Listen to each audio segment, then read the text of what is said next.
Estamos con la doctora Mercedes de la Garza, referencia obligada para cualquier especialista y cualquier gente que se acerque a la cultura maya.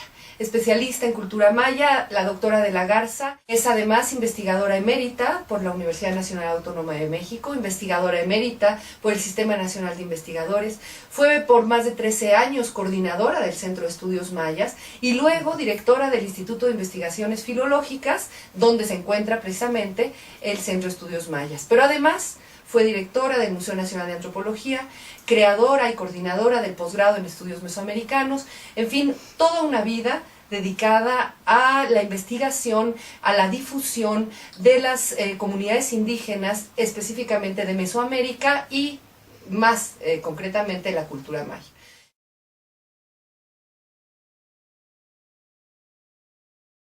Pues se pueden decir muchas cosas de muchos tiempos en relación con el pensamiento maya. Hace 60 o 70 años, el gran mayista Eric Thompson dijo que los mayas estaban obsesionados con el tiempo, que solo les importaba el paso del tiempo y, por lo tanto, los astros, en fin, que había deidades del tiempo y que fuera de eso no se preocupaban por los seres humanos. Bueno, eso ha cambiado mucho a lo largo de los años y yo no diría ya hoy que los mayas estaban obsesionados con el tiempo. Los mayas estaban preocupadísimos por la vida del hombre. Lo que les importaba era la medición de los astros, de los ciclos naturales, etcétera, para mejorar la propia vida del hombre, para beneficio de la agricultura, para beneficio de todas las actividades diarias. Entonces yo creo que se afanaron por conocer el ritmo de los astros, fundamentalmente de uno, que es la clave de toda la temporalidad y de toda la vivencia de la temporalidad y el pensamiento de los mayas, que es el sol. Pero se afanaron para conocer todo eso por una creencia de que los acontecimientos, tanto naturales como humanos, se repetían. Los mayas tuvieron una concepción cíclica del tiempo, por la visión de los ciclos de la naturaleza, los cambios estacionales, etc. Entonces pensaron, y así como el sol también es cíclico y los astros, que toda la temporalidad es cíclica. No tienen un concepto aparte del tiempo, digamos, más abstracto o más filosófico, como se ha podido encontrar en otros pueblos, sino esa idea cíclica de que todo retorna. Entonces, ¿para qué querían saber cuál era el movimiento de los astros, cuándo iba a volver a aparecer Venus como estrella de la mañana, etcétera, etcétera? Para saber eso, hicieron la gran astronomía, inventaron la matemática, todo eso fue para medir el tiempo. Pero el tiempo en función de la vida del hombre y la vida de la naturaleza. Entonces, no es que se obsesionaran por el tiempo, es que lo que les importó fundamentalmente es el cambio, el movimiento. Como muchos pueblos antiguos, para los mayas, tiempo es movimiento del espacio. O sea, hay una concepción espacio-tiempo muy peculiar, como la tuvieron los hindúes, como la tuvieron los chinos y otras grandes culturas, que es lo que determina la vida. Entonces, ellos, para saber cuándo debían sembrar, cuándo se iba a dar un fenómeno meteorológico importante, tenían que saber qué había pasado en el ciclo anterior. Y para eso, pues, hicieron una sistematización del tiempo por calendarios. O sea, midiendo los ciclos de los astros, hicieron unos calendarios que significan una asombrosísima sistematización del tiempo que nos da por resultado pues un conocimiento exactísimo del ciclo solar, del ciclo de Venus, del ciclo de Marte, etcétera, etcétera. Entonces no hay un solo calendario, hay todo un sistema calendárico. Es un sistema que conjuga una gran cantidad de ciclos calendarios. Exactamente.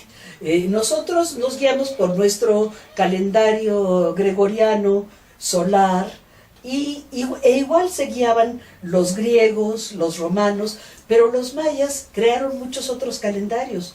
Un ciclo ritual de 260 días, un ciclo de 860 días también, o sea, varios ciclos que iban engranando unos con otros, ¿sí?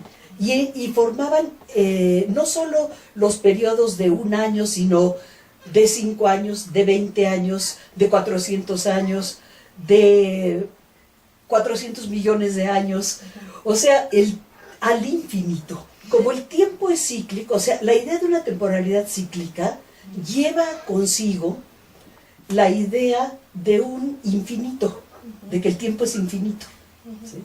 No es como la idea de tiempo en el pensamiento bíblico, que es, empezó un día con la creación del mundo por Jehová y se va a terminar el día del juicio final. O sea, es una línea.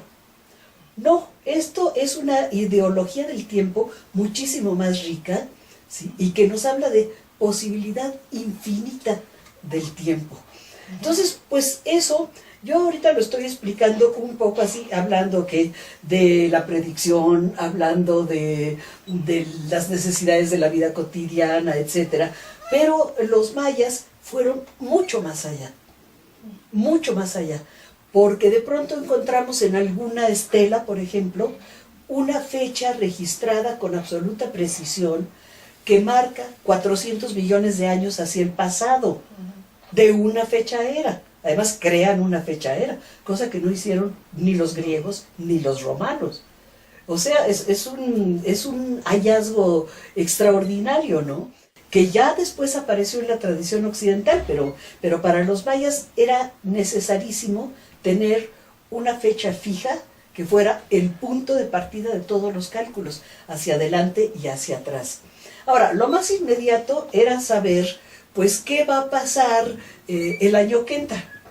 ¿Sí? ¿Qué deidades van a influir? ¿Qué astros o qué fuerzas sagradas van a influir sobre las cosechas, sobre las propias voluntades humanas? O sea, si va a haber una guerra, si va a haber una sequía, etc. Y para saber eso, escribían, de ahí el origen de la escritura. Claro. También, en mi opinión, también inventaron la escritura para registrar lo acontecido, o sea, el acontecer. O sea, la temporalidad. Claro, de hecho es muy significativo que en todas las inscripciones mayas no haya ninguna cuenta que no sea calendárica, que todos los números y que toda la matemática maya esté siempre en función de un calendario y que no haya cuentas profanas, que debió de haberlas habido, pero que no las dejaron fijadas en materiales que nos llegan hasta hoy, ¿no? Y todas las cuentas tienen que ver con ciclos calendarios. Claro.